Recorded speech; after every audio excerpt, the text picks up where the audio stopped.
Morning to those in the Zoom, Carla, and who else? Diane, I see we got with us. Anybody else, Heidi? Nope, just all right. Good morning, you two. If you have anything to share with us this morning, go ahead and go off mute and chime in. We'll go on in case you guys are good and snuggled. Well, welcome everyone to our third session of the Discover Your State of the Rivers, offered to you by ShoreRivers. Just to give you a little recap of what we've covered so far, hoping that the previous content and topics will kind of merge into today's topic. So in our first session, we had Annie Richards, she's the Chester River Keeper, come to us to talk about critical area law and land impact on our water quality in the rivers. But she really did a great job at giving us a perspective of what is the job of a river keeper and what types of pollution are the most common sources of why our rivers are degraded, and how the riverkeeper model goes about making sure that we can all work to protect and restore those rivers by holding those pollutants back. And then demonstrated how that these pollution sources and what they do to the rivers really impacts how the land is influencing them. And so she gave us an exploration of how and why critical area law was created and how it is enforced, and what governing body does that process. And she really did a great job at showing examples of real life land projects or development projects, potential and ones that were already underway, were influenced by the critical area law, and some that had to stop and cease operations, and some that had variances and the damage was already done. So she kind of wrapped all of that into our perspective, which then helped bring our second session into play, which was by Ben Ford. He's our Miles Wide River Keeper, whose birthday is today. So if you see him today, happy birthday. And he covered some key critical underwater habitats that we work to protect and restore because of their influence on water quality, and that includes our oyster reefs and our submerged aquatic vegetation beds. And he did a great job at reminding us all about how we, as we try to recreate with these rivers, can play an important role in making sure that those habitats are not disturbed. And so today we are kind of going more, it would have been great to start with this, but maybe not. So we've kind of, talked about who contributes to how we can restore the Chesapeake Bay and the rivers that feed into it. And there was, a cry for the need for all of the land use that comes into the Chesapeake Bay to become part of the solution. And that evolved into the Chesapeake Bay Agreement. So we have today Director of Riverkeeper Programs and Choptank Riverkeeper here to talk about this agreement, why and how it was formed, how has it worked thus far, leading up into 2025, which was a big milestone of this agreement, and now how are we looking at the future goals and strategies of how to continue our work to clean up our waters. And we also have Grace Bilson with us today. And we are so fortunate to have her with us. She is a year-long intern with the Chesapeake Bay Trust program called the Chesapeake Conservation and Climate Corps, which is a wonderful program that helps to allow students, graduated students at college, jump into their careers in the environmental realm by giving them an opportunity to choose from a variety of environmental nonprofits who need more capacity to do their work. And so there is this beautiful orchestrated dating game, essentially, where the intern applicants cite what motivates them, what inspires them, what kind of work do they hope to do in their future career. And then the contributing nonprofit organizations that need more capacity to do their work describe what we need filled in our organization. What are the gaps that we could use another, team member to help us implement? And then the magics of, algorithms and spreadsheets match these interns with the most ideal nonprofit organization. And with that came Grace to join us. So she gets to take part in a variety of our programs and projects, getting a full breadth of experience that will really help shape what she wants to do from here, and all the while being paid by the Chesapeake Bay Trust. So we're paid for that. So I know that Matt's going to do some introductions and get you your juices flowing this morning. So without further ado, we'll let you all have the floor. Thank you so much for taking time out of your day to come and. Courtney, thanks for having me, everyone, and for having Grace as well. We're excited for today. This has been a presentation we've been working on for a couple of weeks that we're excited to deliver. Just to set the stage, we're going to be talking big framework stuff, right? And so you got to hear a little bit from Ben and Annie about on the ground work that's going on.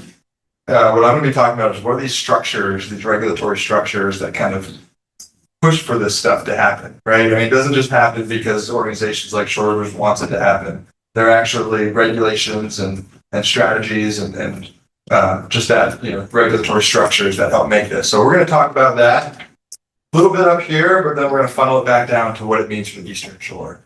And so kind of bring it local to all of us, really bring it how we got here. And so before we get started though, the first rule about giving a talk is know who you're talking to. It's like first rule about getting in a fight is know who you're fighting, but we don't do that here. We're talking.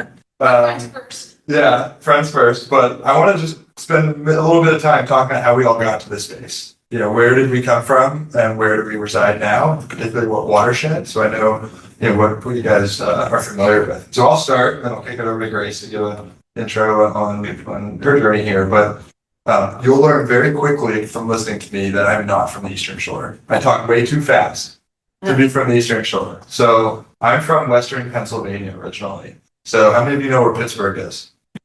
Keep going. 2 hours past Pittsburgh is a town called Erie, Pennsylvania, right on Lake Erie. So I associate my upbringing from the freshwater, the Great Lakes, right? I spent time, I went to school in New York City in Queens College. I graduated from Penn State eventually with a degree in environmental science and biology. From that moment on, I knew really early on that water was my forte. That's where I wanted to work. I wanted to work at that intersection of where people and water meet, really where people impact water, because that's what we tend to do, right? When we take over a place, we tend to have a lot of impact on it. And so I quickly jumped into career working with Pennsylvania Sea Grant. If you're familiar, Maryland has a Sea Grant. All the land grant universities have a Sea Grant, and they're there to help provide resources to the community. So I was doing a lot of things like stormwater management, rain garden workshops, rain barrels, bring everyone together around this idea of addressing stormwater pollution. Just so happened, I finished up school. My wife-to-be was finishing up grad school, and I said, wherever you want to go, let's go. And I said, I want to go to the mountains.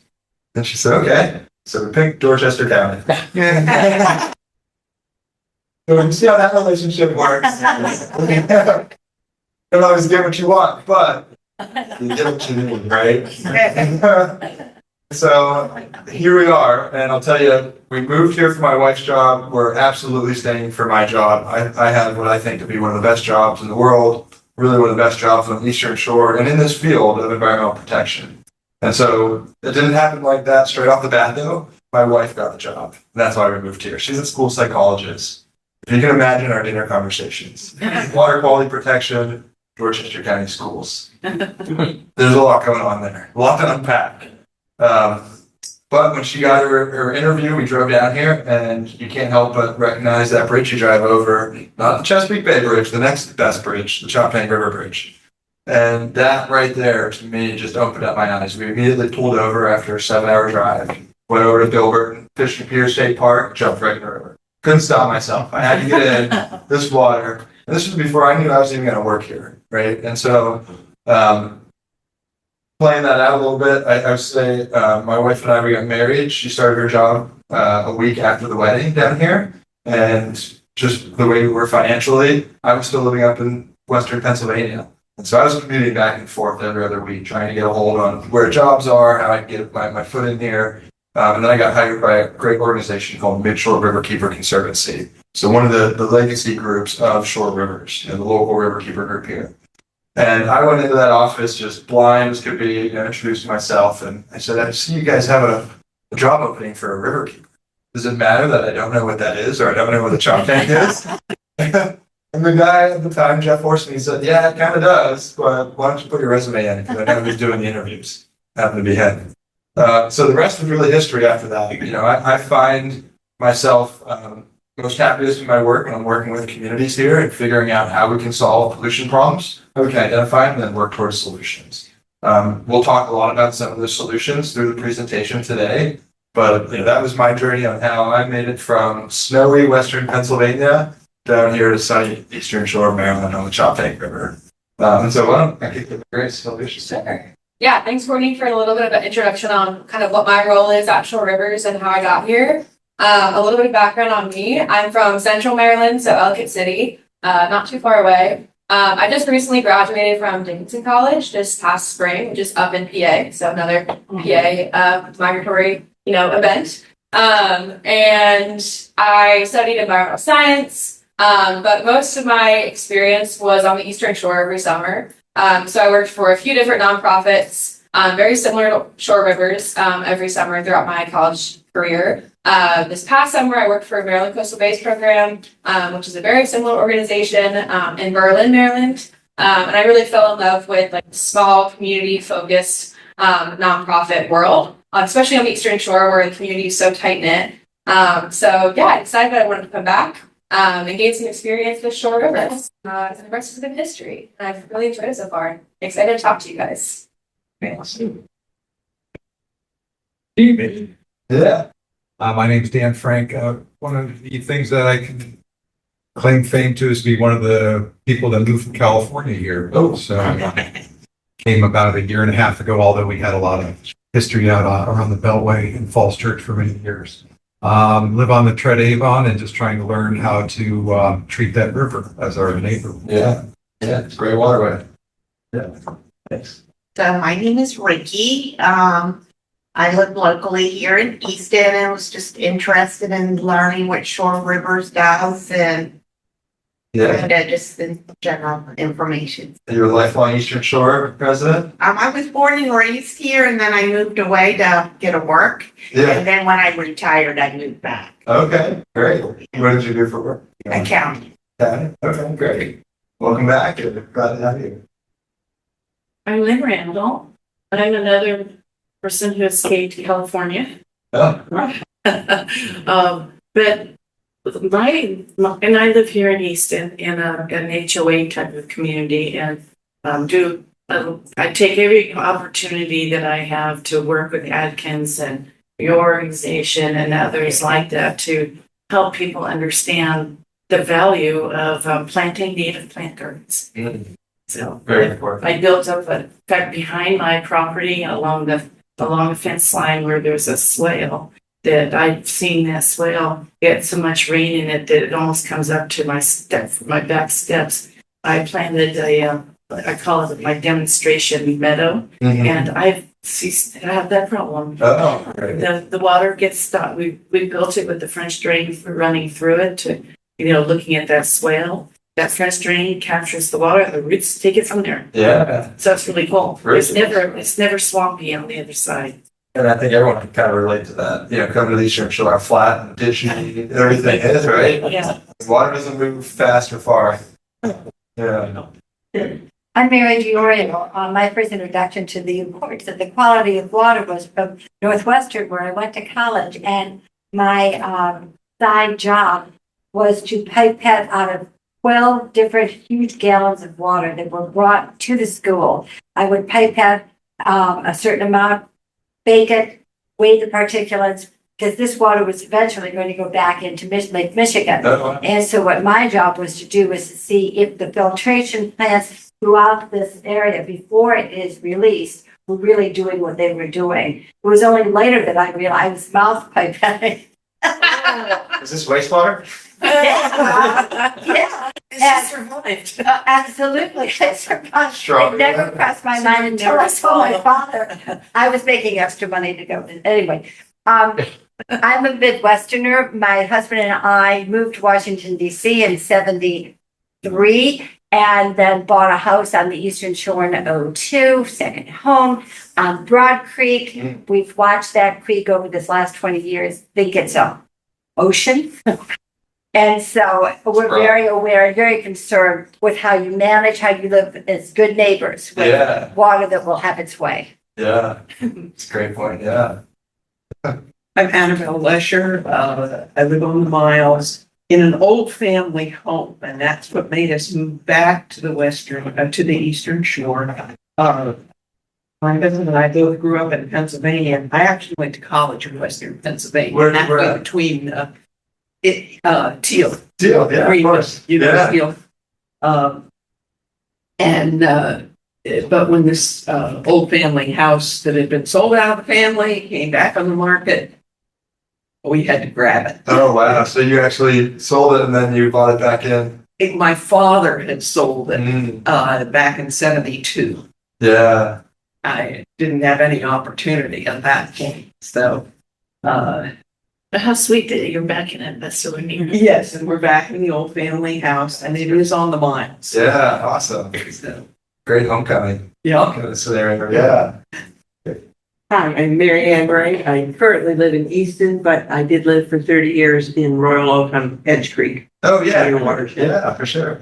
And, when we were living on the water, I was very concerned and involved as a creek watcher and did different things. You're with Big Shore River Keepers? You're a creek Well, watcher? this was back in the early 2000s. The Talbot Creek so they Watcher just called days. us little creek watchers, right? We were creek watchers, Yeah. yes. Yeah. Right. Took the water samples and whatnot. I did some work at Pickering Creek. That's great.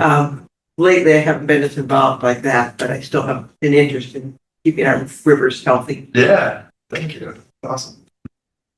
I'm Steve Carlo. I moved here from Southern Maryland. I've been around for 30 years. Our body of water there was the Patuxent, of course.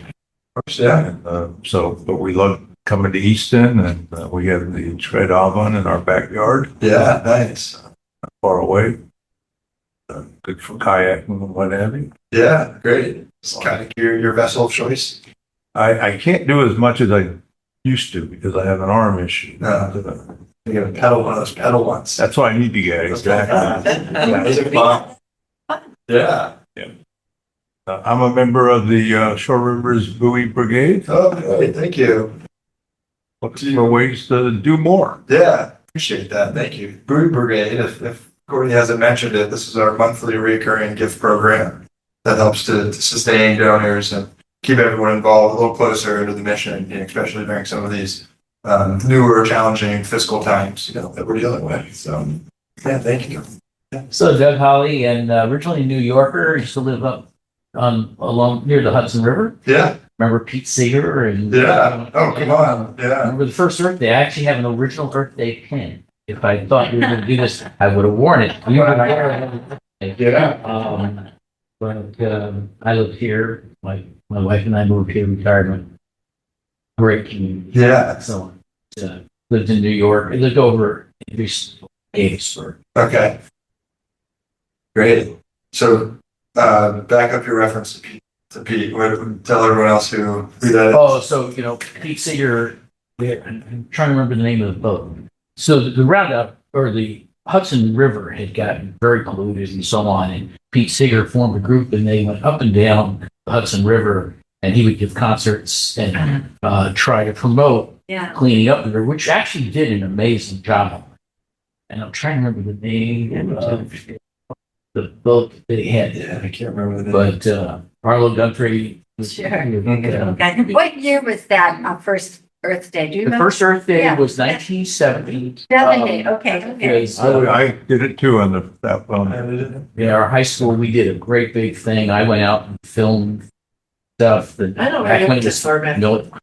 Yeah.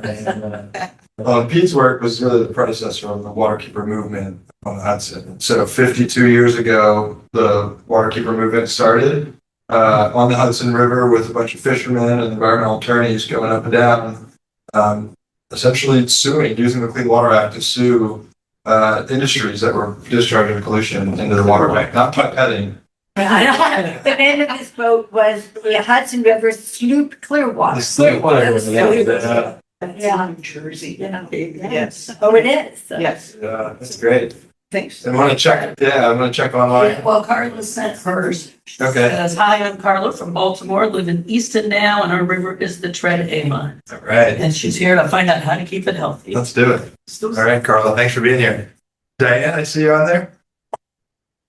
Hey, you wanna come off mute and tell us a little bit about? Hi, yeah, I'm originally from Western New York, just outside of Buffalo. So Oh, I can cool. relate to the weather.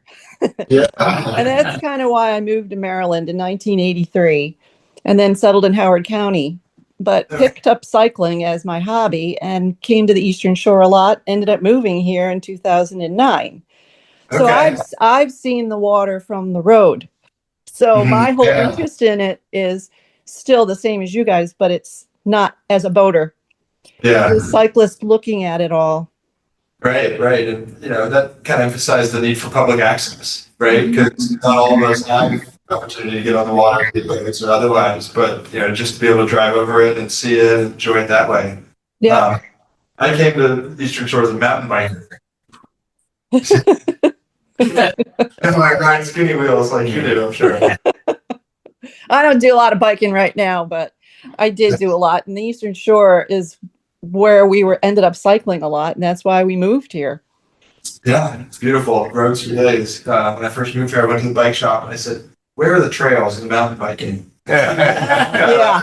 The only mountains you're gonna feel is the wind. Yeah, that's the hill. The wind and the hill. Yeah. Wonderful. Well, Danny, thank you. Nice to see you, a Western New Yorker, Western PA kind of region folk there.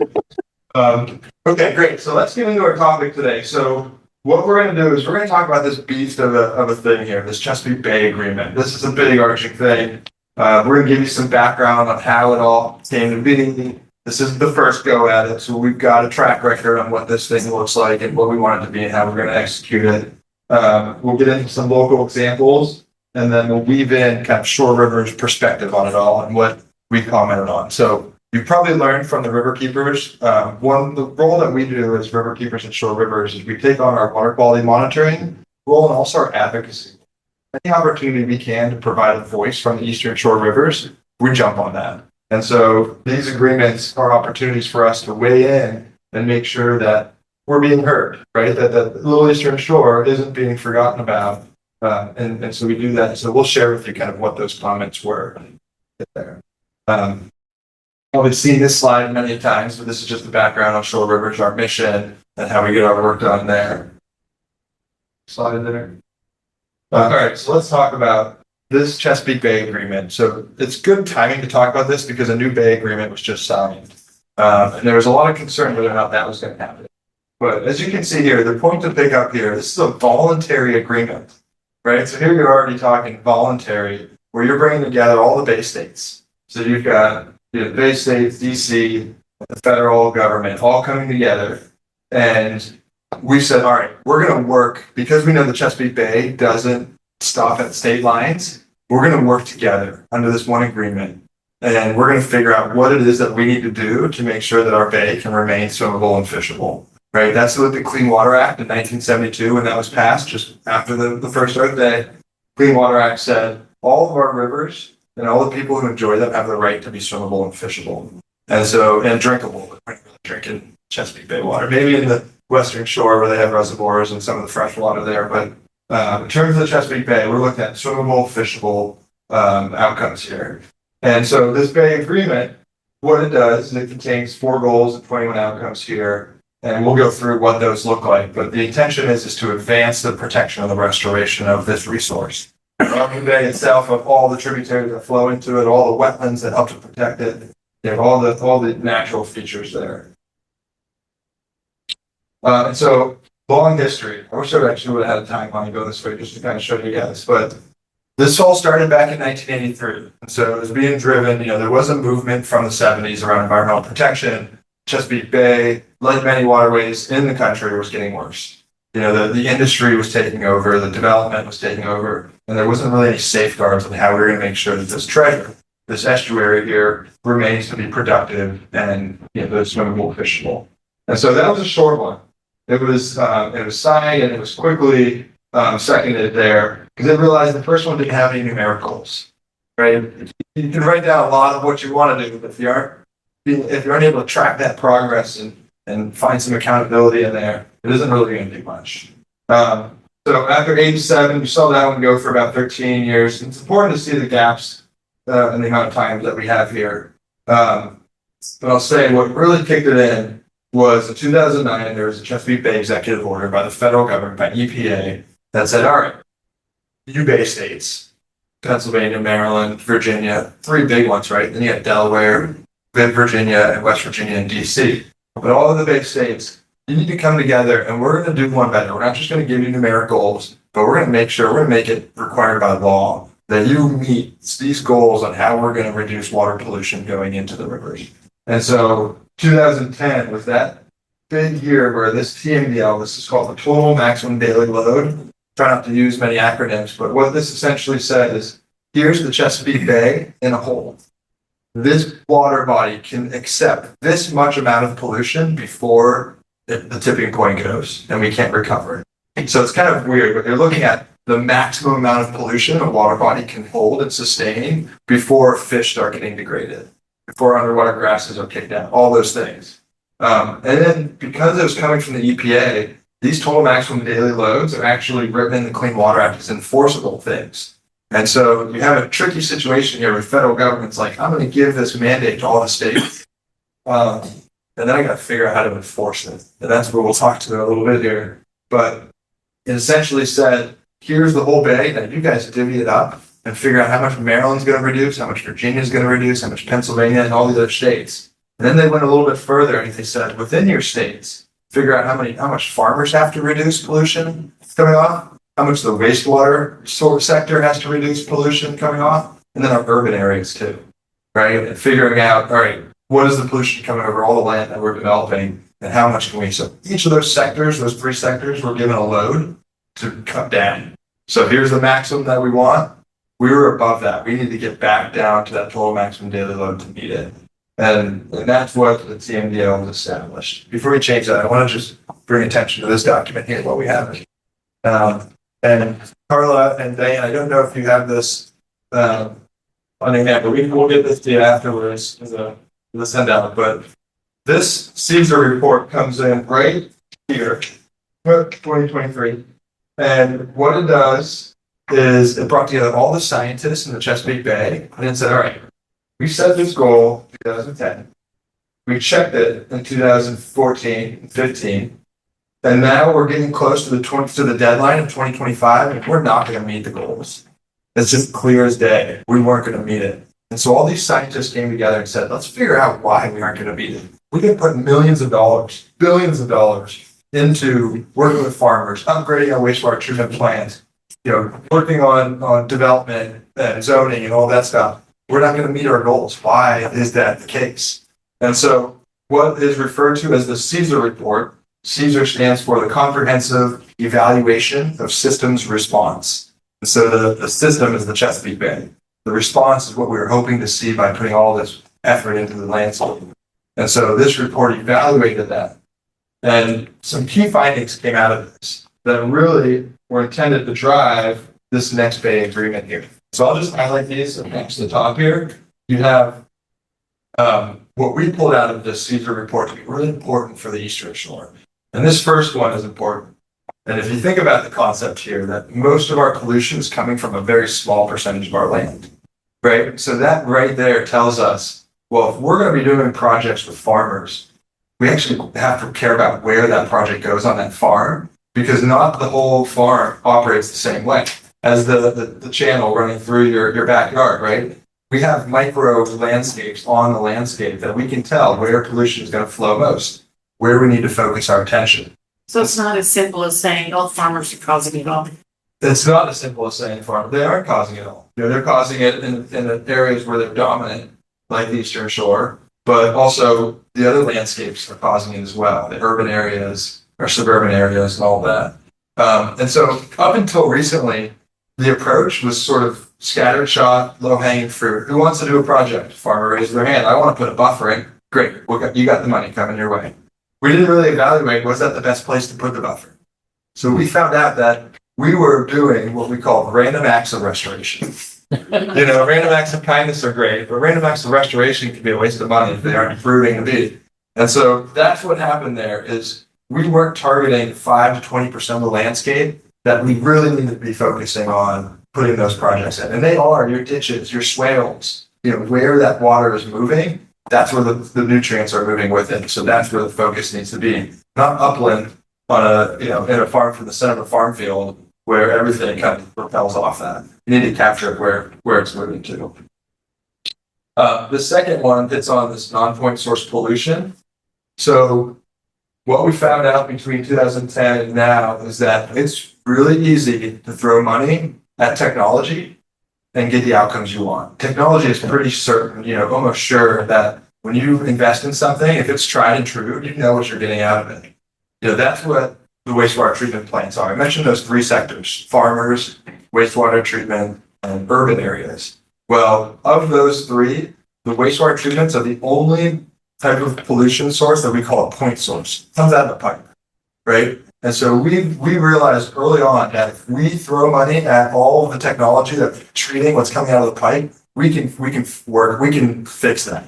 So all these wastewater treatment plants, Easton, Cambridge, Trap, you know, they're operating using technology that compared to 2010, let me just say, 2010, you could discharge total nitrogen at about 20 to 24 milligrams per liter. Now we have it down to 3. That's terrific. Yeah. And so that's what advancing technology has allowed us to do. Now, there's still issues with that because you need people to operate these machines and you need maintenance to happen, which we learned you can't just throw money at, and that'll happen too. But we found out that the point sources are manageable, the non-point sources are hard to manage. A non-point source is pretty much defined when it rains, that water is going to run over the landscape, whether it's a driveway, a farm field, a parking lot, it's going to run over and just diffuse into the environment. It's going to capture everything with it and kind of sheet flow over top. Those are called non-point source pollution. Because all that pollution in that runoff, it's really hard to say where it came from, right? Can you step back just for a second to the runoff pollution? If the farmers if it's made known to, what you talked about a random restoration, well, that must also then suggest that you could have had a specific restoration. Is there now an entity that pulls up and looks and identifies those specific areas and then informs and educates the owner of that? Yeah. And then lets them too. Yeah. Is that existing? Yeah, exactly. We have the technology to map all these areas and just show where the hot spots are. Right, you can map it, but are you getting cooperation, understanding from those folks who actually own the land? Yeah, and in some cases we are, some cases we aren't. Where it's challenging is when a farmer has a different goal than what we have as water quality experts, right? And so farmers managing their land to produce the crops that they want to grow. We're helping them manage their land in a way that has the least impact on water quality. Those goals don't always match, right? And so if I say, hey, we need to put this wetland, you know, this spot on your property, is like, well, that's the most productive spot where I'm going to get the most corn of anywhere on the farm. So why are you going to tell me to stop putting corn there? Okay, so that's your, So that's the psychological, that's like the, you know, if we were to take people out of the equation, yeah, we'd put things right where they need to be. But people have goals, and land and managed farmers especially have goals on what they want to do with their property. So folks here might be interested that we have one of your people coming back, Owen Bailey, is going to be talking about understanding local development land use decisions. So that's another angle associated with this, so I think will be very good and interesting. Yeah, and that's you know, more on the development side of things. Our town is, you know, taking those farmlands and building them out. Yeah. So yeah, you know, we're constantly trying to address the goals of the landowner while trying to push our projects and make sure we can find some areas where they need. So that non-point source pollution, wastewater treatment, we got it. Point source, non-point source is your urban areas and your farmers. Okay, I don't have to beat that horse anymore. The other thing here, this middle column, is monitoring versus modeling. And I don't know if anyone's in the scientific world where modeling and all that, you know, we get so far ahead of ourselves with modeling. Great tool to have, right? It gives us some insight into what could be the future, but it's not the end all. And so what we learned here through this evaluation is that our modeling said we were meeting all of our goals. When you went out in the field and monitored these practices, that buffer that was planted 10 years ago may have been cut down. Those wetlands, but the model still picked it up as being there, right? Those wetlands that we planted may not have been maintained and functioning the way that they were designed to. And so we had this big discrepancy between what the model results were saying, which is like, you're doing good, keep going. And then getting out in the field and actually monitoring these things were showing us, wait, in fact, we aren't doing a good job on that maintenance piece. So the model is just a projection based on nothing except the projection of everything else than this. Yeah. Oh, well, Yeah. there you go. Yeah, it's not based on nothing. There's a lot that goes into it, but it's based on everything But it was operating at nice. 100% Yeah. the way it was designed to, which doesn't happen.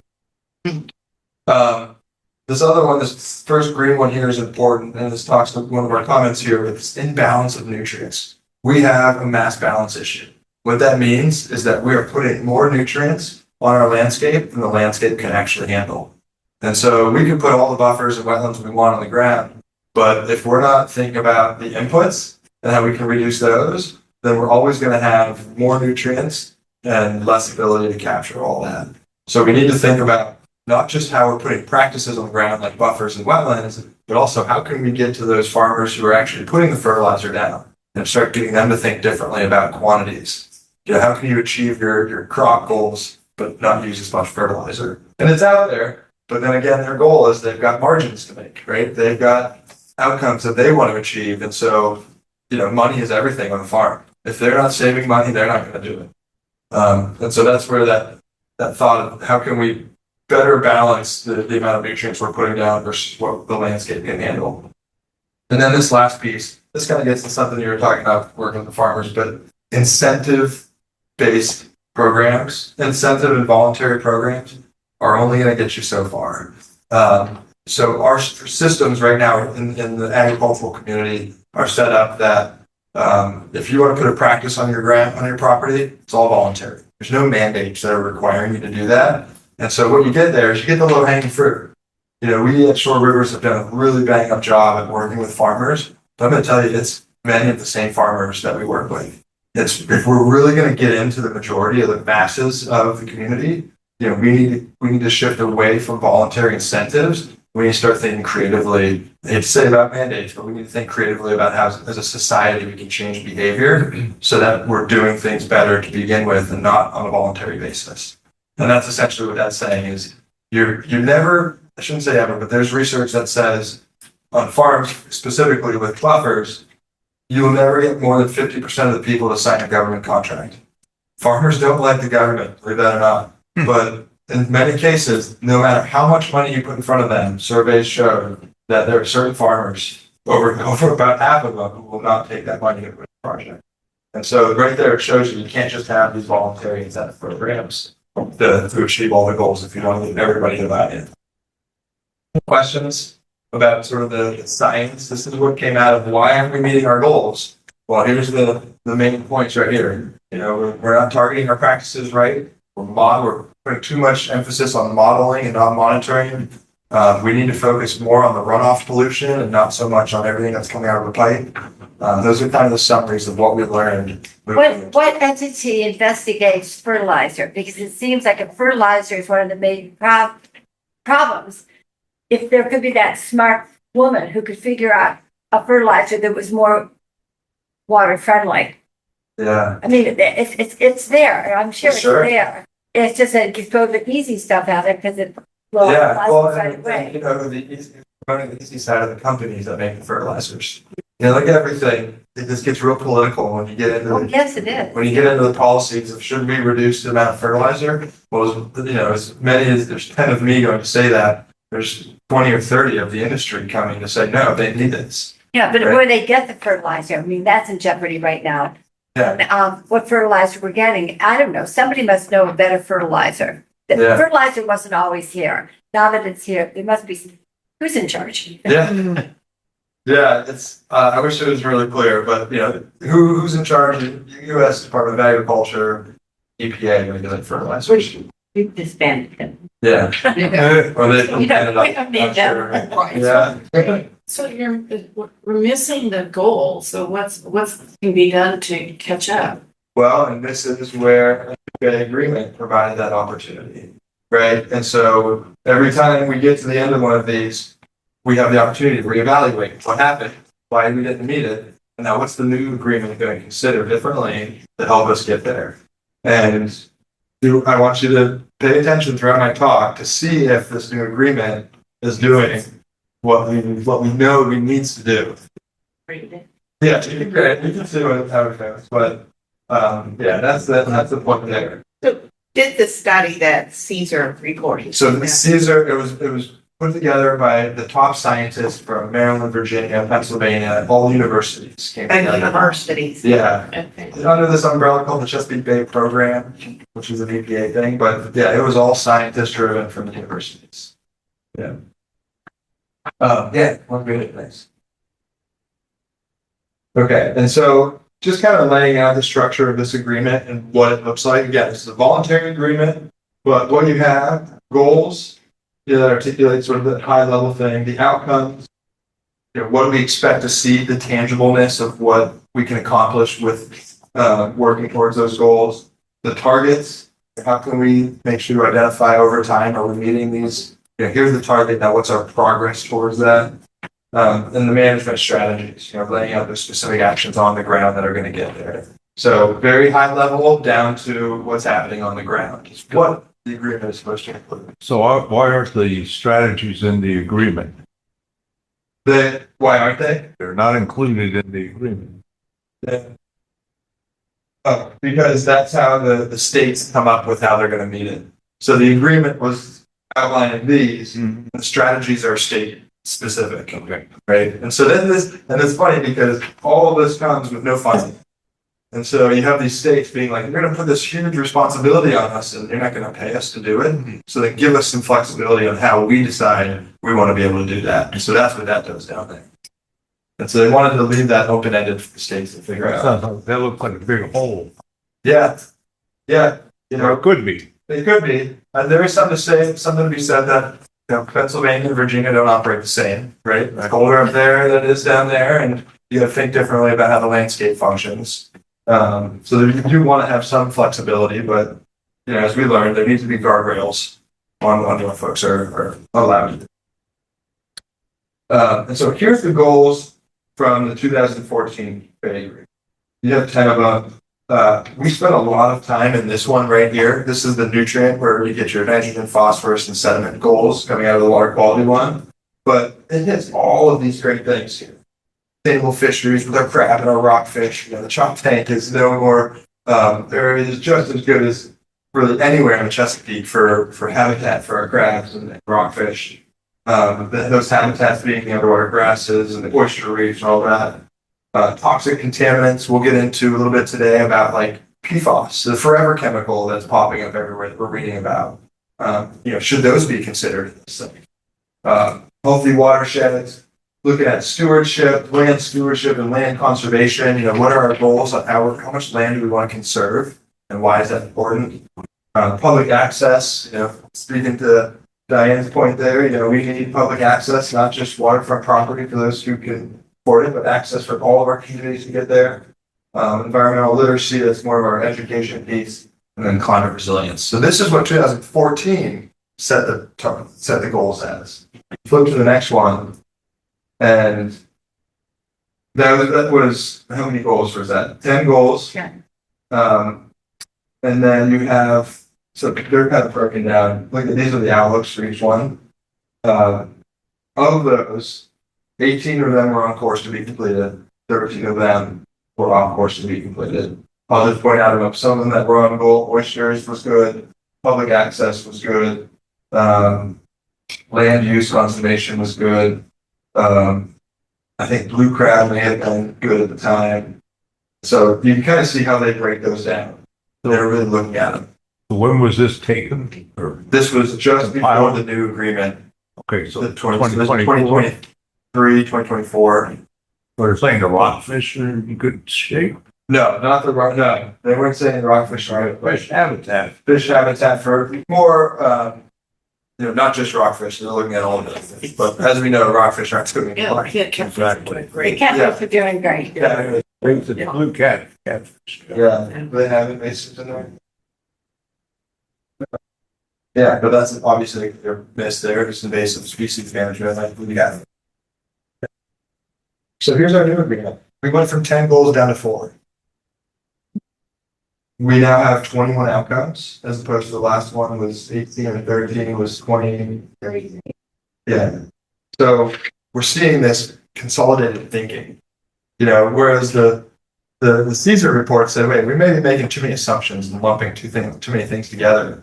Well, now we have a new agreement that proposes to really lump things together and, look at things a little bit more broadly as opposed to really specific.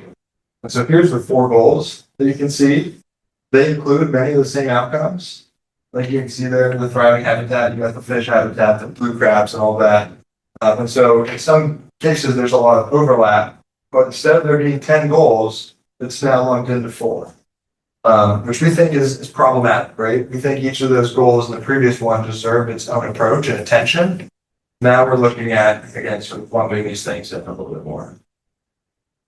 So here's what the definition of that. So the healthy landscapes, conserving and restoring the landscape for really that ecological, that economic, and that cultural value. I'll say the one thing the Bay Agreement did is it brought in a lot of the cultural piece. We realized scientists and numbers can't work alone. We need to think about what the people actually see and what they care about. Clean water just really gets into that reducing the pollutants, the runoff coming off the farms, the wastewater coming out of the pipes, all those.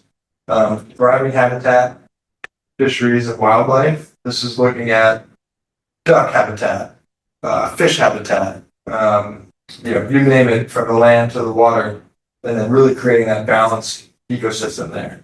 And then engage communities. Thinking about, well, if we're doing all this work, we can't be doing it in a box. We need to make sure our communities are right there with us. And we need to be doing this work really in areas where our communities are mostly interacting with our rivers. Who's ever heard of the Chesapeake Bay Dead Zone? Sure. Yeah, have you ever been there? No, so why should we care about it? Right? It's this thing that's in the middle of the bay that is the deepest part of the bay. It's venturing oxygen there.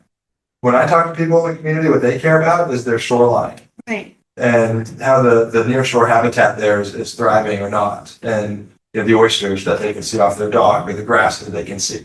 This dead zone has been used to guide us as far as, from the early days of the Bay Agreement. It's all about what's going on with the dead zone. Well, we started to shift that thinking because we realized we need to be focusing on where we can see measurable changes, which is really in that nearshore area and where our communities are mostly interacting with the river. And I think that's going to get the buy-in for some of this stuff that we didn't have before. The healthy landscape thing, as we drive around and see at Pickering and various places where the water just keeps coming up, and the salinization's killing the trees from the roots. Right. Does that fall, now that we've plumped, does that fall into healthy landscape? Yeah. So if in fact, what can anyone do since water will have its way? It will seek its own, determines where it's going to go. So how do you conserve something where the water is just moving through it? It's great. I'll talk about that in the next slide. Oh, well then, I'm glad I set you up. Yeah. So what you're talking about is these changing environmental conditions. I'll say something you won't see in this new Bay Agreement are the 2 words climate change. Oh, there's no such thing. No. So now everything is a changing environmental condition. That's a new way that the federal government can talk about climate change. But that's exactly it. We're seeing tides come up higher, salt water intruding onto our landscape.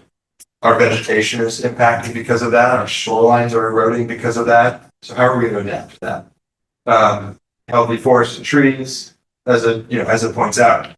My son, a soon-to-be 7-year-old son, and he is into trucks. So every time on the highway, tractor trailer, cargo carrier. The biggest one is logger truck. So I'm tuned in. I'm like, logger truck. Where are those trees coming from? They better not be coming from the Chontan. Clear as day. Every logger truck we see, if they have trees on it, they're heading off the Eastern Shore. If they're empty, they're coming back to the Eastern Shore. Get more. Yeah. And so direct correlation between our forest, our trees, and development. The Eastern Shore, no surprise, it's been exposed. COVID really opened up the lifestyle of the Eastern Shore for all of our urban friends. And as such, development is at a fast track. You know, Lakeside Trap is one big example. The town of Easton is that one big example. We've got 10 years of development proposals that came in just 2 years after COVID. Yeah, that's a huge threat to our trees specifically because of that correlation between development and Owen's going to talk to you guys a lot about, or whatever that talk is, about land use planning and decision supports, and protected lands. We'll talk a little bit about that. Yeah. So earlier Matt mentioned that it's really up to the state to kind of determine how they're going to carry out these goals. And ShoreRivers participates through a few different programs towards the outcome specifically of healthy forests and trees. So our agriculture department does really large scale restoration projects. This could include tree plantings on farmlands, wetland restoration sites, stream restoration sites, but really large scale like tree replantings. And then on a smaller community scale, we also participate in the Tree the Shore program, where we run that program. This is where we're trying to get trees back into communities. So like trees on the street, trees in more urban areas, and we can give people free trees to plant in their community. And this also partners with our Tree Steward program. So we're encouraging volunteers to kind of take action in their own community and be the representative to say, my neighborhood needs this tree, talk to other, all of my other neighbors, where would this tree most benefit our community? And then ShoreRivers works with these volunteers to give them these trees and the resources that, they can maintain and then maybe put more trees in their community. Has anybody planted a tree through Shore Rivers? We have a tree for you. You, every one of you. We got trees. Honestly, scan this code. Look under your chair. Look under your chair. Yeah, this is a great program, really designed to help the community, reforest, right? It's such a shame. I hate to say that because we don't have to reforest, we can conserve the trees we have, but that's the game we have to play. How do we make up for the loss that we're seeing because of development? Well, I was just thinking, I have promoted it a few times over at Easton Club East, but, and they put it in their weekly newsletter, but if we could get somebody to send us something. Yeah, I'll do a wrap up email to you all covering some of these links that we talked about today and ones that we've done in the previous 2 sessions. Yeah, because I know that some people in Easton Club East have taken part in that. Have it? Yeah, it's a great program. Hopefully we can do that. Right, yeah. We even have some debt in tree planting. Where's my dad? Yes. Oh, Yeah, good. Yeah,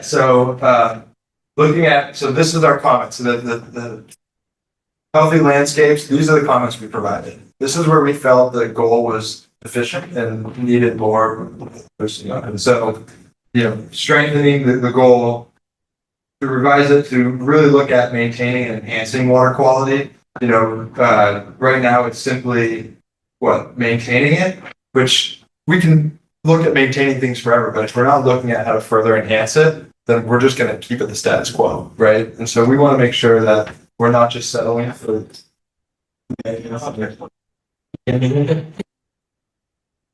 Sorry. Yeah.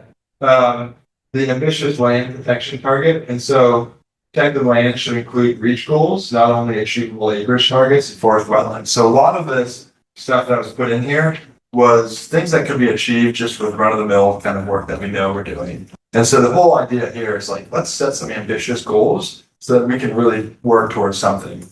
I don't think anybody should be comfortable with just settling, right? Is the point here. But what we need to be doing is thinking about how do we advance it, because remember, we're trying to make up for what is impacting the rivers in the bay now. And so if we're going to do that, it's that makeup game. It's not necessarily keeping things as they are today. It's making them better tomorrow than they are today. If a community, like an HOA type of a community, wants to do a project, would they start with you and you find where there might be grant funding? Exactly.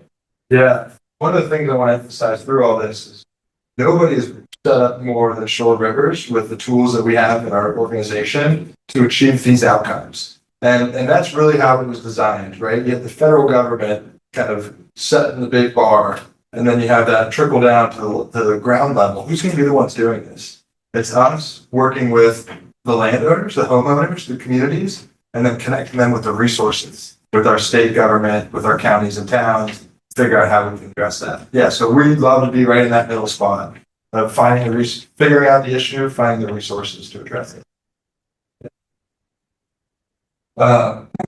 Here's that climate adaptation, I guess we're calling it here, but adapting to the changing environmental conditions should go beyond nature-based solutions. It should address land use decisions, habitat transitions, trade-offs between protecting existing landscapes, planning for the future. That's kind of that development piece there. Protecting the existing landscape and then planning for the future that doesn't impact the existing landscape that we have. And to your question about the sea level rise, right, and the trees that are dying. So marsh migration corridors. Grace and I talked about this morning, but what does this look like? And so Maryland is ahead of the curve here. We've gone through and we've mapped all of the areas that are going to be impacted by rising water levels. And we said, okay, so here's the marshland today.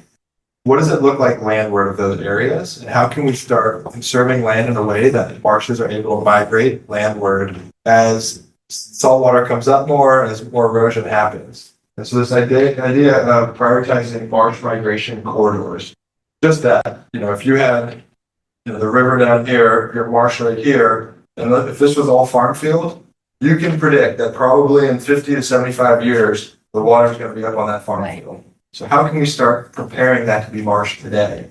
So that when the changing conditions happen, we have that marsh established upland of where it is today. That's the whole idea behind Marsh Corridor. If you've ever been to Dorchester County, Marsh Corridor Central, right? I mean, that county has the fastest rate of farmers giving up on their land than anywhere else because it's just too hard to farm with saltwater, essentially, right? And so all these farms that are being abandoned, for lack of a better term, most of them are handed over for hunting purposes, but they're being farmed much more. And so we're trying to figure out how we can get a hold of those in the sense of putting the right plants on there now that can be that marsh migration corridor. As the water moves inland, that marsh moves. We had a presentation at the Talbot County Bird Club, and the guy who was showing us specific areas that they had marked out where they're creating little rivulets to try to get the water to find its way back. Labor intensive. I don't know how successful they're going to be, but a lot of eyes on that area because you're right, the farmers aren't going to be able to manage it. Yeah. It's gone. Right. Do they have incentive programs that where they can, they know they're going to be losing X amount of acreage that they can have that taken off their taxes? Yeah. Yeah. And retirement. There's a retirement of agricultural land to be more of the natural land. Can an individual landowner do the same thing?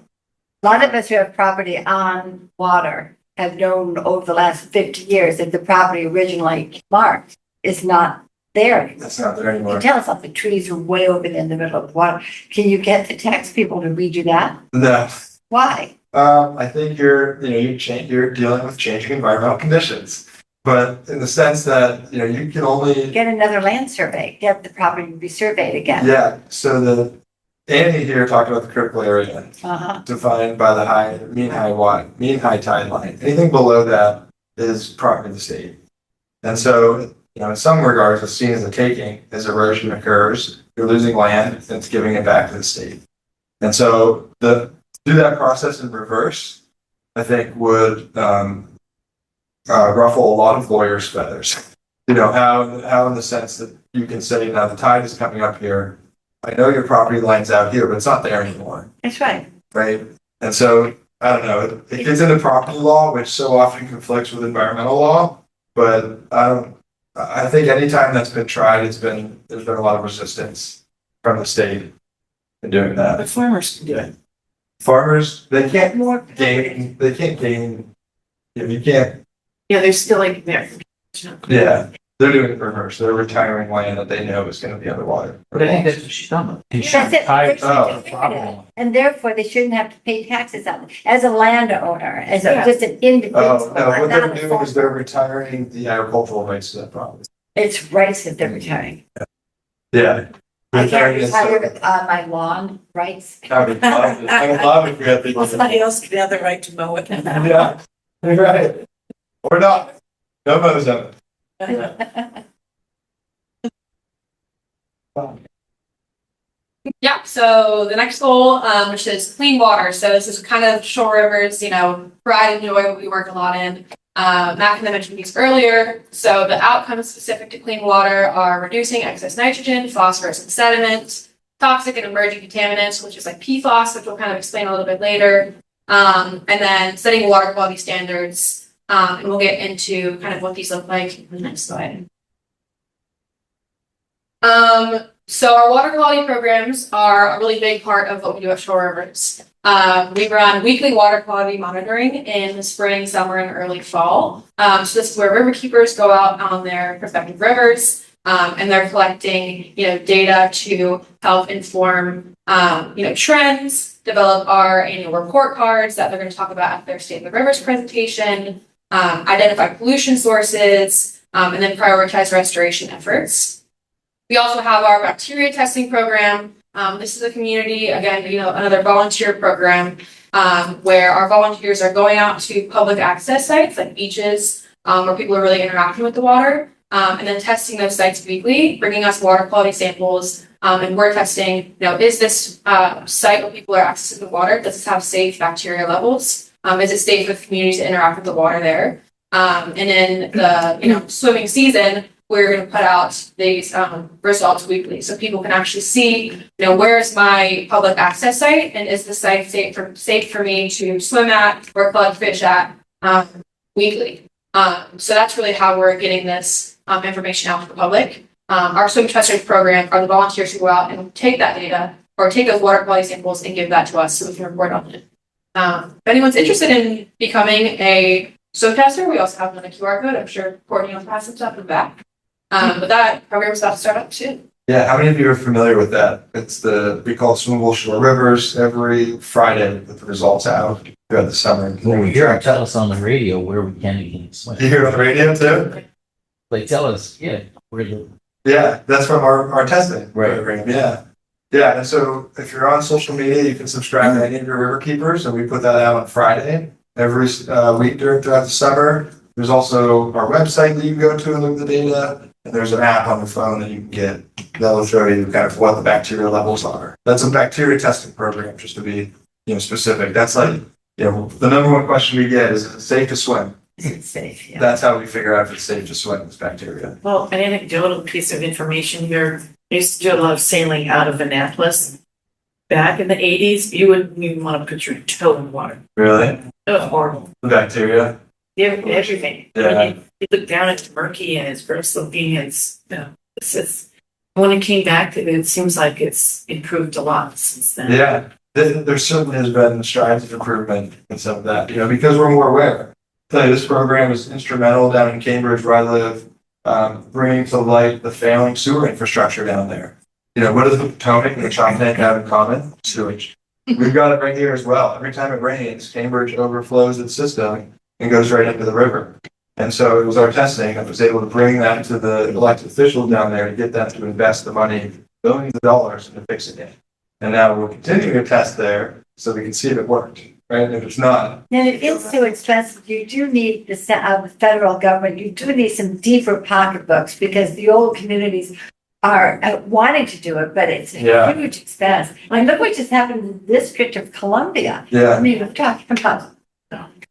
Yeah, 600 billion gallons of sewage. They've only just now done the temporary fix and they're going to go for a great that goes into the community, but Yeah. their relationship with the federal government right now is not very good. And as a result, they're anxious about whether they'll get the funding Right. for a very important infrastructure project. Well, that's where when I look at wastewater issues and sewage and pollution through that, the bottom line solution is funding. I mean, it's literally infrastructure that has just been left aside and not maintained. And you need funding to do it. So how do you get it? Do you increase the taxes of your community? That's not popular if you're an elected official, right? You go up the ladder to the state or federal government and try to get funding that way. Well, look at that little community in Wye. that had a problem with it and they're having to rebuild their. Yeah. Yeah. When we bought our property, when we were upgrading it, state of Maryland did give us, quite a handsome individual grant to put in a new septic system. Yeah. And it's one septic system for one house, right? Right. And it was houses. Oh, yeah, 23,000 or something like that, yeah. Well, actually it was 40, but the state gave us. Yeah. Yeah. Yeah, it was a lot. Just to keep our timing in check. Right. Oh, yeah. We're cruising. Yeah. Go ahead. Alrighty, so another goal that the clean water, or another outcome of the clean water goal works towards is toxic contaminant mitigation. So this is really, if anyone's heard of the term PFAS before. So PFAS is pretty much the toxic contaminant that we're gonna mention. So a little bit of background, PFAS is a man-made chemical that's used in a lot of, or that's in a lot of common household products. That's used for like heat resistant and water resistant properties.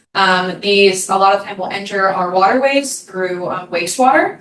And how ShoreRivers participates in toxic contaminant mitigation, specifically PFAS, a lot of times is through our legislative efforts. So recently, we just supported a bill related to PFAS testing and restrictions, specifically when they're applied as biosolids. So like I mentioned, PFAS gets into our wastewater treatment centers. They then go into the biosolids that are used as fertilizer on farm fields. These PFAS can then leach into our farm fields and then leach into our waterways. So we were recently supporting a bill that was trying to test this biosolids before it was put onto farm fields to make sure that PFAS levels aren't too high and kind of create a threshold. So if PFAS levels are too high in biosolids, it wouldn't be allowed to be applied as fertilizer. So that's kind of where we kind of dabble in PFAS, restrictions and mitigation is mainly through legislative efforts. So if it is too high, then what do they do with the waste solids or whatever? If they're not putting them on farmers' field. Yeah, there's other mechanisms. You can do landfill, which isn't a preferred option because we don't have a lot of landfill space. But and I hate to say this too, but it goes to other states who don't regulate it. And there's a game set up. So DC Water, that whole situation there, they generate so much biosolids a day, and they sell it to a company who contracts with farmers all over the East Coast. And so, unfortunately, it's a matter of who's got the best regulations and policies. So there's right now no place to get rid of it in reality. We're just pushing the problem someplace else. While incentivizing that solution too. So if anyone's heard of the PFAS chemical, this comes from DuPont. This was the Teflon pans, the waterproof rain jackets, the firefighting foam, the fire retardant stuff. Little do we know, yeah. Oh yeah. The one that got me was the popcorn bags, right? Think about popcorn bag going from 0 to 220 seconds. Like, how does that not catch fire? It's just PFAS line. Hey, I know that. Yeah. Nothing more that I can understand, but But it's Cortex, I mean, all the stuff we bought, and we're outdoors Yeah. with people buying all this stuff. yeah. So when you, let's say the Vortex jacket goes Yeah. into a landfill, then does it eventually break down or does it? That's the state of these forever chemicals. They take. They never break down. No, we're seeing the fish in the Well, trout I'm tanks. sure we're seeing them in our own bodies. Yeah, yeah, We're never going to break down. yeah. We'll become a contamination. So We turn down 110. say to your question, the technology hasn't advanced up yet enough to be able to destroy it. I mean, that's the prize. If you can come up with technology to destroy PFAS, there's a lot of money being pushed towards that. Research and design right now, but we're not there yet. On a regional scale, we're talking dump truckloads of this stuff. You need a big system to destroy it. And then who's the state that's gonna want that in their area? So we're getting there. Right now, we're just trying to get off our farm fields where we grow food. Maybe the blue catfish are eating it. They are, and they have it in them. Yeah. So we'll give a quick plug here. I hope you all will come and see Grace and I actually on Tuesday, April 28th at the Oxford Community Center. This is our State of the Rivers presentation where we'll talk more about all the water quality conditions in the shop day. So I think we'll get more information on that. So just to quickly go through some of our comments on the clean water goal. So kind of like Matt mentioned earlier, we want to revise this from, just support aquatic life to kind of enhance aquatic life. That we're not meeting that minimum standard. I think we have the same kind of comment for the landscapes goal. We also want to expand and standardize our water quality monitoring. So right now, on the Eastern Shore who is collecting its water quality data. ShoreRivers included as one of them. We want to make sure that other, smaller nonprofits or whatnot are able to collect water quality data in a standardized way so that our government can actually use this data. Right now, we only have, small like state departments who are collecting water quality data. So if we can get other organizations to collect it in a way that the state can use it, we would have a lot more data on water quality in specific areas. And then our last comment was commit to clear enforceable pollution reductions. So again, setting these measurable reductions for our basic, nitrogen, phosphorus, and sediment goals. That's going to be aligned with this TMDL that Matt mentioned earlier. And then having a timeline, setting goals for we need to have this reduction by this time. To make sure that we're meeting those goals. That's about this one. Yeah, just on the other clean water side. So you can't really talk about clean water on the Eastern Shore without addressing agriculture, right? It's the biggest land use we have over here. Because of that, it's the biggest pressure on water quality. I don't say that to point fingers at farmers. I say as a matter of fact. You go to the Western Shore, the biggest pressure are towns and cities, right? It's just how that pollution goes from. Coming out here too. Yeah, it is migrating over here. And so farmers need nutrient management plans. Those nutrient management plans to be updated to address this imbalance of nutrients here, this green one. These nutrient management plans can't be authorizing more nutrients to be put down if the crops aren't using them or if they're washing off. And so trying to figure out what that plan and that strategy is for using less fertilizer but still meeting your goals. The way to do that. Traditional farming thinking is fertilizers needed to grow a crop.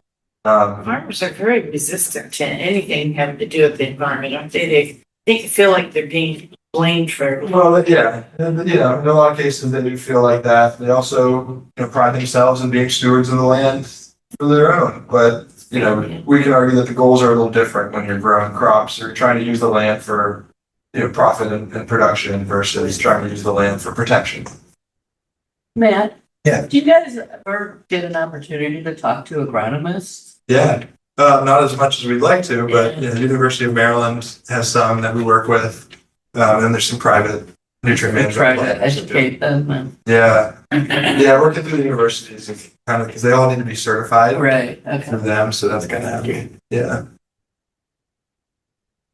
All right, we'll move on to goal number 3, which is thriving habitat, fisheries, and wildlife. So these outcomes, really the goal of all these outcomes is to improve, raise populations of crabs, trout, oysters, etc. And there's, this is a big emphasis on nearshore habitat. This is really where people are kind of seeing these improvements. So if you're someone who goes out and crabs, eats oysters, the outcomes related to these are really where our communities are going to see the benefits of the Bay Agreement. And most of these are super specific to the Eastern Shore. Blue crabs, oysters, SAB is really prominent in a lot of our waterways on the Eastern Shore. So improving these outcomes are going to be really, visual representations of how the Bay Agreement is going to succeed. How ShoreRivers works specifically in the oyster area is through our Maryland Grow Oysters program. So we partner with the Oyster Recovery Partnership to take spat on shell, which is baby oysters, and provide that to waterfront property owners to grow these baby oysters off of their docks for the season. After these oysters are grown for a season, we then can take these oysters back and plant them on, oyster restoration sites. So oyster reefs that need more oysters on them. We also monitor these reefs with the Smithsonian Environmental Research Center. So we can go out, put some cameras down on these reefs, and partner with CERC and make sure that the restoration efforts that we're carrying out is successful. You can sign up for MGO if you're a waterfront property owner. Every fall we'll go out and we'll give you guys some spout shell that you can grow off your dock for that season. And I think we have some videos quickly of some oysters Does that we anyone have. participate in this program? I do. I just sent my grandkids a picture of my bushels Oh, nice. so they could see what I was doing. Did Ben talk about this program? Yeah. Yeah. Okay, we'll skip this video then. Yeah. But we do have some really cool videos because we've got these. Oh, it's not on the next slide. Yeah, try that. There you go. Just There you go.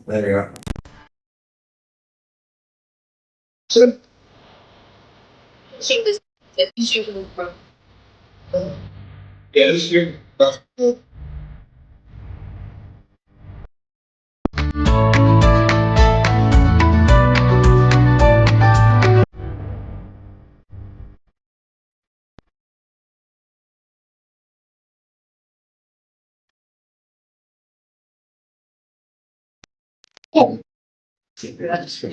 Yeah. Yeah, so looking at, our comments on this, believe it or not, oysters are one of the few things that actually met the goal last time. We here in the Chop Tank, we've got oyster sanctuaries that are thriving right now. There was just a study that came out last week that said in Harris Creek and areas of the Chop Tank, they had over 2,000 spat per bushel. Think about that. You have a bushel of oysters and there's 2,000 babies on those oysters in that one bushel. Huge good, huge reproduction here. And so we want to make sure that we're not letting off the gas on that one. Let's keep going. If we've got a recipe for something that works, let's keep pushing that, right? And try to find what the next innovation of that is. Unfortunately, the Bay Agreement as proposed had set goals that were lower than the ones we've already accomplished and set timelines that were much further out than what we can actually do this in. And that's kind of the theme of what this new Bay Agreement sort of house was, more broader goals, longer timelines. We're like, come on, we can do this. We've proven it, especially here in the Chop Tank. And so looking at just kind of picking up the big ones, so I know you guys have this PowerPoint, but aquaculture is a big tool for moving forward in the oyster space. Aquaculture is that double benefit there. You get the water quality benefits, you get the harvesting benefits for the watermen. It's done sustainably. When you go out and power dredge through an oyster reef, you're causing a lot of damage to that habitat that crabs need, the fish need, all that other stuff. You're not really thinking about that.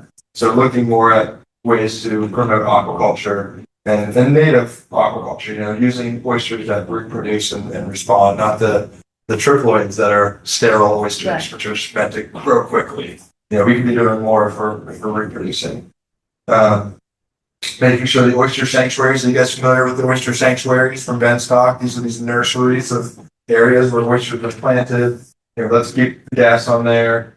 And then nutrient trading. This one, just as a water keeper, river keeper, really just gets under my skin. You've heard of carbon trading, right?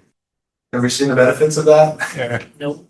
Probably not. We're not going to see it either with water quality, nutrient trading. This is an idea that, if your wastewater treatment plant is discharging more pollution, well, just go plant some oysters somewhere, and somewhere in the bay it'll offset itself.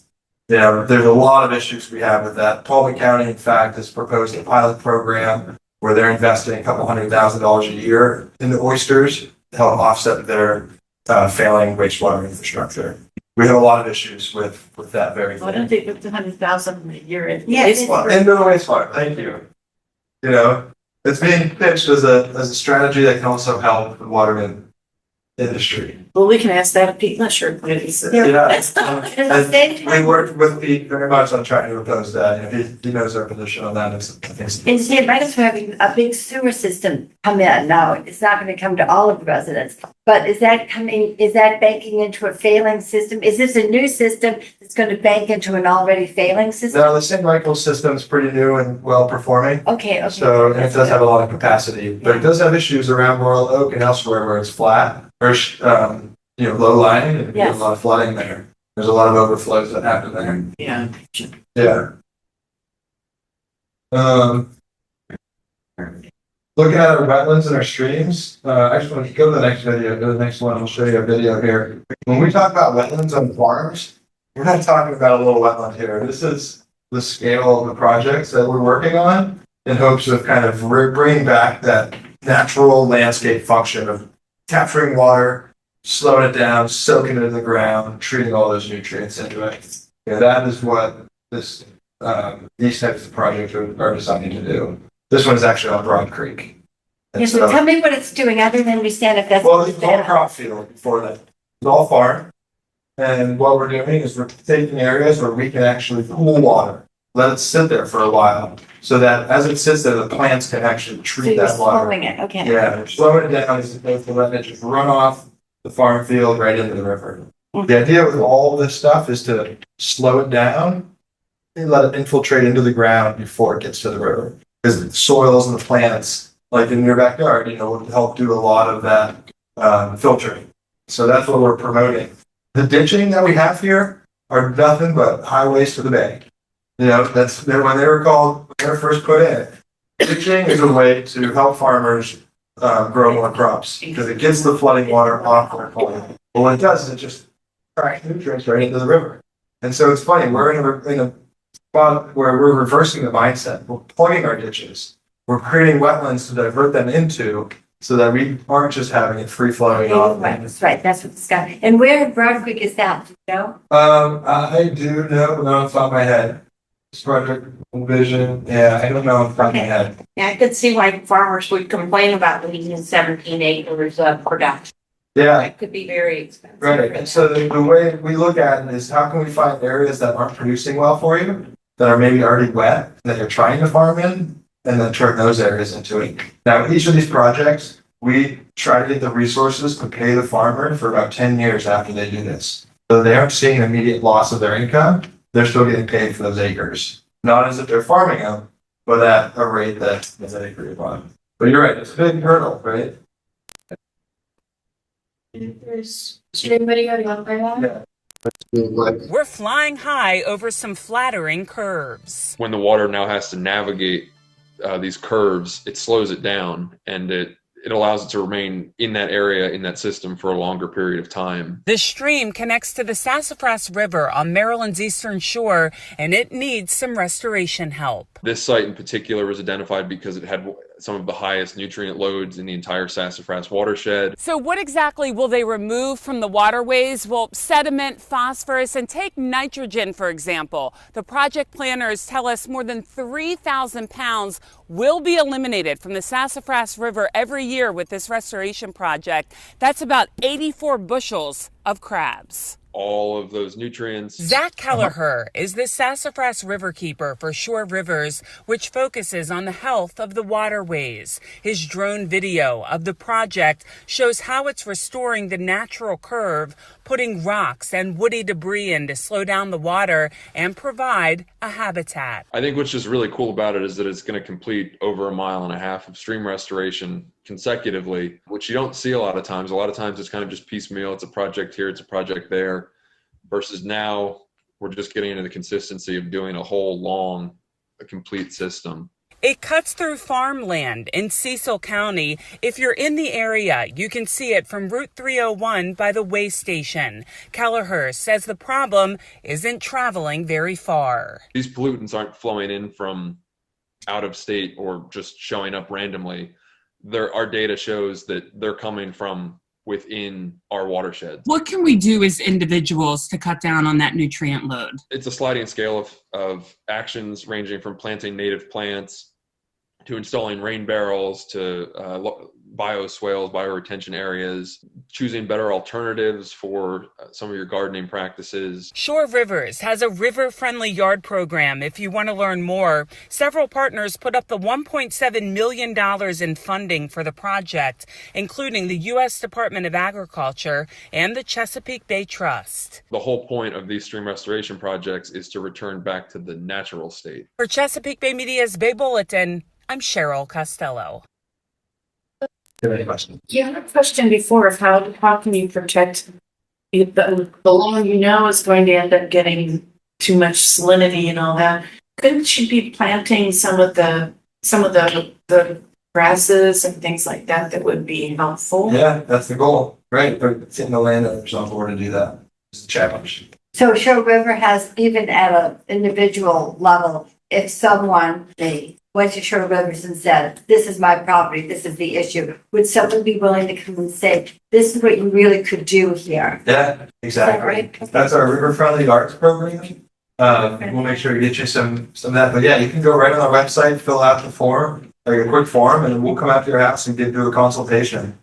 We've got landscape architects, engineers. Do you work with any of the landscape companies around? Oh, many of them. McHale, for Yeah. instance. Yeah, you know, they're not, we're working with them to actually get them to be more native. That's okay, that's Yeah, yeah, pay them, but if they could be informed by you, yeah.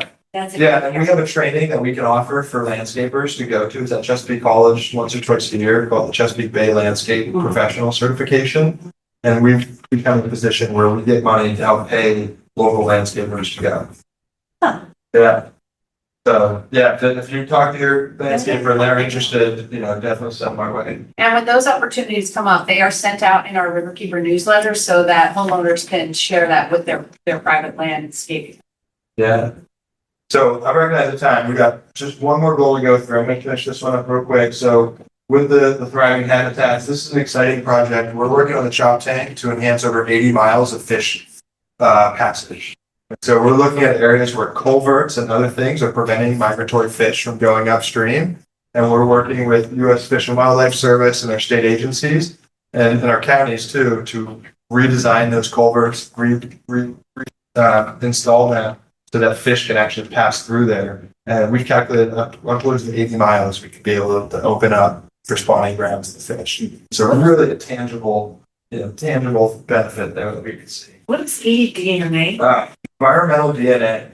So believe it or not, we all shed DNA into the environment when we're out there. Scientists can now collect water samples and see where DNA is coming from, what type of fish, the animal, people, whatever it might be. Yeah. The challenge with that is food we eat also has DNA in it. And so we're trying to pinpoint where wastewater pollution is coming from. But we have a community that eats a lot of pork. Anybody get pork mixed in with that? It's kind of weird. Yeah. Go to the next one. Go to the next one because I know we had to talk a lot about this. Okay, last one, engaged communities. Yeah, so this is a pretty big goal, like Matt said, kind of lumped together goal. This goes through local government leadership, public access, school district environmental literacy planning, stewardship, student environmental literacy experiences, and workforce. So really how we can get people engaged with a lot of these goals that we talked about earlier. We'll kind of talk about what areas ShoreRivers works in. So related to the student environmental literacy experiences goal or outcome of this goal, we run 2 MWEs, which are meaningful watershed education experiences, with 3rd graders and 9th graders at pretty much all Eastern Shore public schools, closest to the Bayside. This is where we get students, where we come into the classroom and we introduce topics of either sturgeon or oysters, and then we really try to get students into the field. So we'll take them out to Warmfront Laboratory, they'll get pollinator's, go into the river, and see a lot of these things that we're talking about in person. And then back in their classroom, we'll help them carry out an action project. So this is a project that the students feel responsibility over. So that can be them designing stickers related to what they learned. So it's really getting youth who may have not able to get out into their environment, these hands-on learning experiences. We also have our Youth Environmental Action Summit, which is geared towards high schoolers, some SLAS high schoolers, to learn about jobs, green jobs in the area, what the environmental field kind of looks like on the Eastern Shore, and kind of network with some of these groups. This is actually in 2 days, so very exciting. And then a few other random programs that we have. So our high school and college internships kind of relates back to this workforce outcome.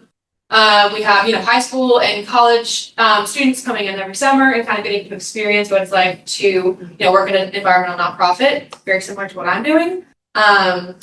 Public access. So our bacteria program, we mentioned that related to water quality. It also has a big impact on public access. So when we're making these public access points for communities, we want to make sure that the water that they're able to access is safe enough for them to, swim and fish in. And then our volunteer advocacy program ties back to the stewardship outcome of the goal. So this is a program where we get community members involved in the legislative process. So I talked about earlier, ShoreRivers is supporting a few bills in the legislative session. So this program kind of educates our volunteer group on how can they get involved supporting some of the bills that we might point out or some of the bills that they feel are really important in their community. How they can sign on to these bills, call their legislator and get involved in the process. This program kind of trains them with that process. And we also have QR code, maybe for you stuff, how you guys can get involved with that program. And our comments on the final goal is basically strengthening support for local governments to be able to carry out similar programs to what ShoreRivers kind of works on. And then talking about public access sites. So Matt mentioned, March migrations, how we can plan for future changing environmental conditions. So same with public access sites. When we're putting in these new sites, we're going to plan for how the sites are going to change over time, making sure that these sites are usable now and they're going to be usable in the future by these communities. So these communities are going to be, benefiting from these sites for years to come. Yeah. So kind of wrapping this all up, we shared with you the history of the Bay Agreement, what the current Bay Agreement is proposing, our comments on those, and then what programs we have to help contribute to achieving those goals. So I just want to bring this all together because last year was the big year where we wrote this new Bay Agreement and we had all the states come together and commit to it. Now, whatever happened? Did it take into our comments? Does it address the things that we pointed out? And I'll say, our advocacy on this issue, we had 120 people from the local community sign on to a letter that we wrote with all these comments on there.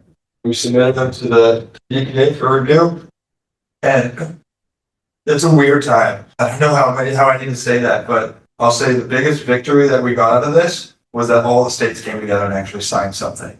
There was a lot of concern that especially Virginia and Pennsylvania had their fingers pointed at them a lot for a lot of pollution issues, that they weren't going to play anymore. They were just going to step away from this agreement, let the other states do that, which is really a huge hole in the whole process, right? So just the fact that all the states came together, committed for another 15, 20 years to continue this work is a success in and of itself. Now, the actual Bay Agreement itself had some wins and some losses. I'll say the biggest thing that we're looking at, and this is kind of part and parcel for this federal government, but we saw a lot of pulling back of support from the federal government, a lot of emphasis on the states having to do this on their own. That was definitely concern that we saw. Extended timelines. So the old Bay Agreement went from 2010 to 2025. This one goes all the way out to 2040.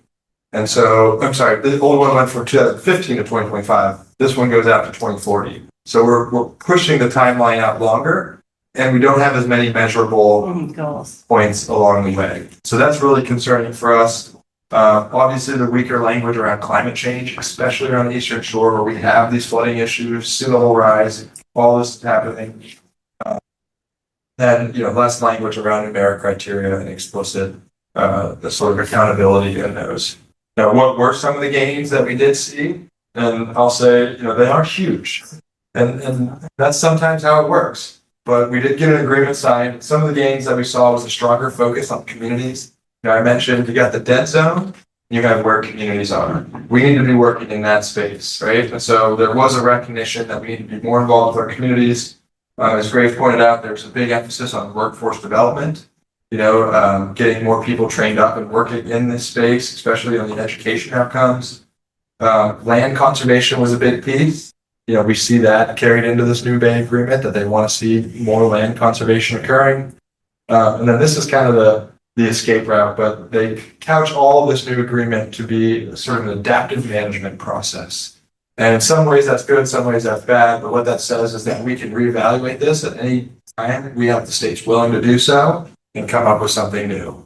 And so we don't have to wait till 2040 to reevaluate this if we have the willpower of the states to kind of do something stronger and better sooner. And so they open that door for adaptive management of this new Bay Agreement that happened.